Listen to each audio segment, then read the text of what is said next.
Assalamualaikum warahmatullahi wabarakatuh. Selamat pagi anak-anak Bapak semuanya. Kali ini di kelas 8 semester 1 ini di KD 3.3 kita akan membahas tentang peraturan perundang-undangan yang berlaku di Indonesia. Ya. Kompetensi dasar 3.3 di bab 3 ini memahami tata urutan peraturan perundang-undangan dalam sistem hukum nasional di Indonesia. Kemudian yang keempat, 4.3 mendemonstrasikan pola pengembangan tata urutan peraturan perundang-undangan dalam sistem hukum nasional di Indonesia. Adapun indikator pencapaian kompetensi kita adalah memahami hakikat peraturan perundang-undangan. Hakikat ini artinya pengertian ya, pengertian peraturan perundang-undangan, memahami landasan dan azas peraturan perundang-undangan, dan keterampilan kita adalah menjelaskan hakikat landasan dan azas peraturan perundang-undangan. Baik, materi pokok kita pengertian, landasan, azas ya. Azas peraturan perundang-undangan. Kemudian nanti ada tugas. Hakikat peraturan perundang-undangan. Ya. Pasal 1 ayat 2 Undang-Undang Nomor 12 Tahun 2011 mengatakan peraturan perundang-undangan adalah peraturan tertulis yang memuat norma hukum yang mengikat secara umum. Nah, mengikat secara umum ini artinya adalah peraturan ini, hukum ini berlaku untuk semua orang tanpa terkecuali. Ini secara umum, arti dari secara umum di sini. Dan dibentuk atau dibuat atau dan ditetapkan oleh lembaga negara, ya lembaga negara ya, atau pejabat yang berwenang. Nah, pejabat yang berwenang. Siapa lembaga atau pejabat yang berwenang di sini? Kalau dia undang peraturan perundang-undangan adalah lembaga legislatif dan lembaga eksekutif berdua ya, menurut Undang-Undang Dasar 1945. Kemudian, melalui prosedur yang ditetapkan. Nah, ini nanti kita juga akan membahas bagaimana undang-undang itu dari rancangan undang-undang menjadi undang-undang ataupun dari PP menjadi rancangan peraturan pemerintah menjadi peraturan pemerintah, nanti akan kita bahas di sini. Di prosedur ya. Bagaimana undang-undang itu dibahas, misalnya kemudian setelah itu menjadi undang-undang itu seperti apa sih perjalanannya? Nah, ini nanti kita bahas.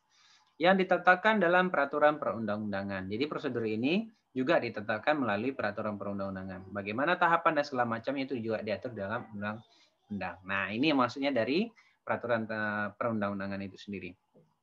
Cirinya adalah peraturan perundang-undangan dibuat lembaga yang berwenang. Nah, yang tadi sudah Pak jelaskan, lembaga legislatif. Siapa lembaga legislatif? Ya, adalah MPR dan DPR. Kalau di daerah berarti DPR, DPRD. Dan eksekutif.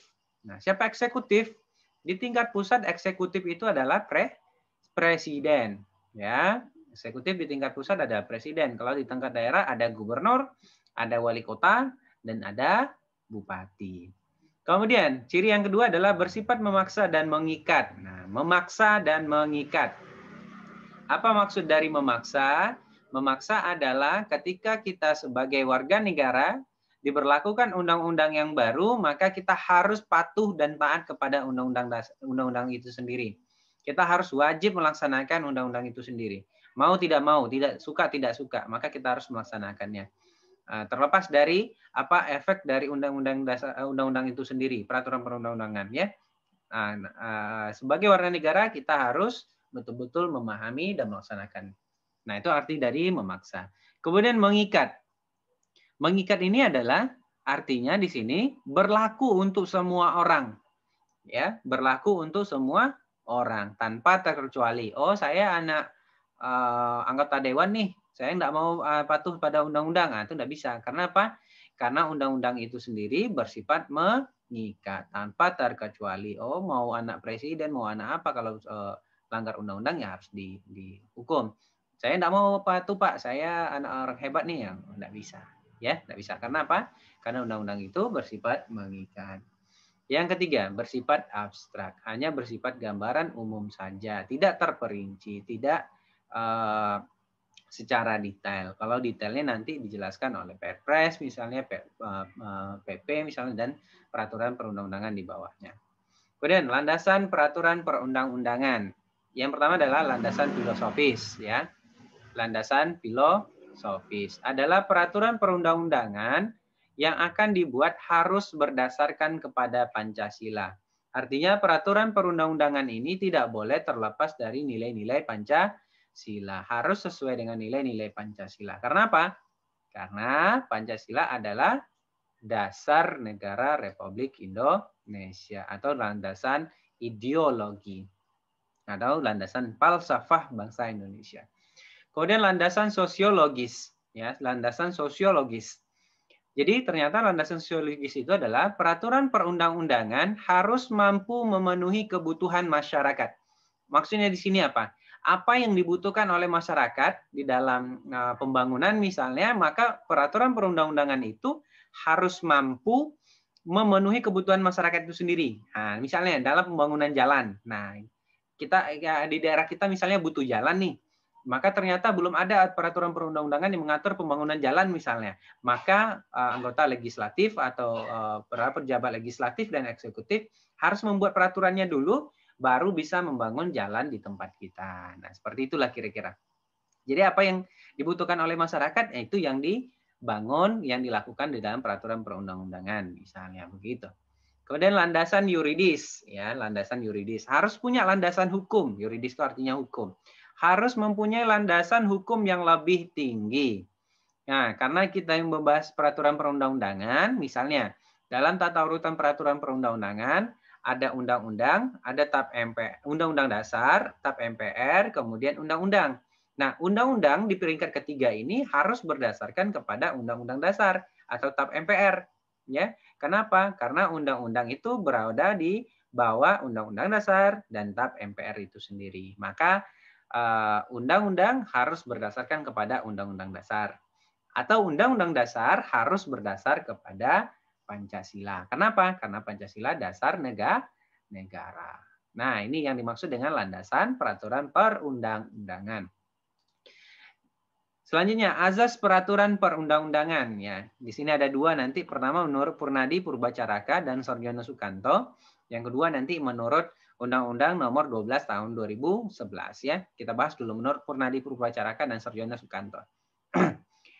Pertama, azasnya adalah undang-undang itu tidak berlaku surut. Ya, tidak berlaku surut. Surut artinya berlaku mundur. Ya, undang-undang tidak bisa mengatur hal yang terjadi sebelum peristiwa atau peristiwa yang terjadi sebelum undang-undang itu ditetapkan. Jadi masalah yang di belakang undang-undang itu tidak bisa diaturnya. Yang bisa diaturnya adalah masa yang terjadi setelah undang-undang itu ditetapkan. Nah, berarti masalah setelah undang-undang itu ditetapkan baru bisa diatur oleh undang-undang itu sendiri. Kalau masalah itu terjadi di sebelum undang-undang atau di belakang undang-undang itu diberlakukan, maka tidak bisa diatur oleh undang-undang itu sendiri. Maka hal tersebut harus diatur undang-undang sebelumnya. Kemudian undang-undang yang dibuat oleh penguasa yang lebih tinggi, mempunyai kedudukan yang lebih tinggi pula. Nah, penguasa di sini maksudnya apa? Lembaga, ya. Lembaga yang membuatnya kalau lebih tinggi dia, maka kedudukan undang-undangnya juga lebih tinggi. Misal, peraturan pemerintah misalnya. Peraturan pemerintah itu dibuat oleh pemerintah, artinya oleh presiden. Nah, kemudian undang-undang itu dibuat oleh DPR dan presiden, legislatif dan eksekutif. Mana lebih tinggi eksekutif legislatif daripada lembaga pemerintah? Maka yang lebih tinggi adalah legislatif dan eksekutif karena dia berdua. Maka undang-undang lebih tinggi kedudukannya daripada peraturan pemerintah. Atau misalnya peraturan gubernur lah ya, peraturan gubernur karena dibuat oleh gubernur dengan peraturan wali kota Pekanbaru misalnya, Gubernur Riau dengan wali kota Pekanbaru, maka kedudukan peraturan gubernur lebih tinggi daripada peraturan wali kota Pekanbaru karena secara administrasi gubernur lebih tinggi daripada wali kota. Nah, itu kira-kira ini yang nomor 2. Yang nomor 3, lex specialis derogat lex generalis. Undang-undang yang bersifat khusus mengesampingkan undang-undang yang bersifat umum. Misal, kalau ada undang-undang itu mengatur 3 hal misalnya tentang pajak, tentang kecelakaan atau lalu lintas misalnya kan, ini kan 3 nih undang-undangnya. Maka ternyata setelah itu ada undang-undang yang cuma mengatur tentang perpajakan misalnya. Tadi kan pajak, lalu lintas dan kecelakaan misalnya. Nah, ternyata ada undang-undang baru, undang-undang yang mengatur tentang pajak saja. Maka undang-undang yang mengatur 3 tadi boleh dikesampingkan kalau masalah yang timbul adalah masalah pajak, karena masalah pajak sudah diatur oleh undang-undang yang baru yang khusus. Yang kalau khusus itu biasanya dalam undang-undang itu cuma mengatur satu hal. Nah, kalau ke umum biasanya lebih dari satu, ada 2, ada 3, dan 4 dan seterusnya ya, boleh 3, boleh 4. Nah, itu yang dimaksudkan lex specialis derogat lex generalis ya. Kemudian yang keempat, lex posterior derogat lex priori ya. Undang-undang yang berlaku belakangan maksudnya undang-undang yang terbaru mengenyampingkan undang-undang yang berlaku sebelumnya. Nah, misalnya Undang-Undang Nomor 20 tahun 2000 Undang-Undang Nomor 10 tahun 2004 misalnya tentang peraturan perundang-undangan. Sama nih dengan Undang-Undang Nomor 12 tahun 2011. Sama hal yang diatur. Maka yang berlaku adalah Undang-Undang Nomor 12 tahun 2011. Nah, pas pelajaran kita hari ini. Undang-Undang Nomor 10 tentang peraturan perundang-undangan diganti oleh Undang-Undang Nomor 12 tahun 2011. Itu namanya lex posterior derogat lex priori.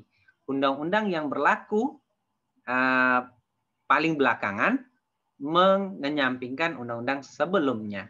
Undang-undang sebelumnya tahun berapa? Misalnya 2004 tadi ya, nomor 10 tahun 2004. Berarti kan 16 tahun yang lalu. Kemudian ada undang-undang yang baru nomor 12 tahun 2011. Nah, kan 2011 tuh. 2011 mana duluan? 2004 atau 2011? Ah, ya, 2004 lebih duluan. 2011 lebih baru ya kan? 9 tahun yang lalu. Maka undang-undang yang dipakai adalah Undang-Undang Nomor 12 tahun 2011, bukan 2010 tahun 2004. Undang-undang tidak dapat diganggu-gugat. Nah, ini tidak dapat diganggu-gugat, bisa diganggu-gugat kalau misalnya undang-undang itu cacat hukum, bisa diganggu digugat ke Mahkamah Konstitusi. Diganggu-gugat ini bukan itu maksudnya. Maksudnya adalah, oh saya nggak suka undang-undang ini Pak, saya nggak bisa jalankan. Nggak bisa seperti itu. Karena apa tadi? Karena cirinya adalah mengikat dan memaksa. Ingat, sifatnya adalah mengikat dan memaksa. Tidak dapat diganggu-gugat ini adalah mengikat dan memaksa. Saya nggak suka Pak, saya nggak mau jalankan, ya nggak bisa. Saya orang hebat nih Pak. Nah, orang baga nih, nggak bisa, nggak mau saya ikut aturan ini Pak. Nah, nggak bisa. Karena apa? Undang-undang itu tidak bisa ditawar-tawar. Ya.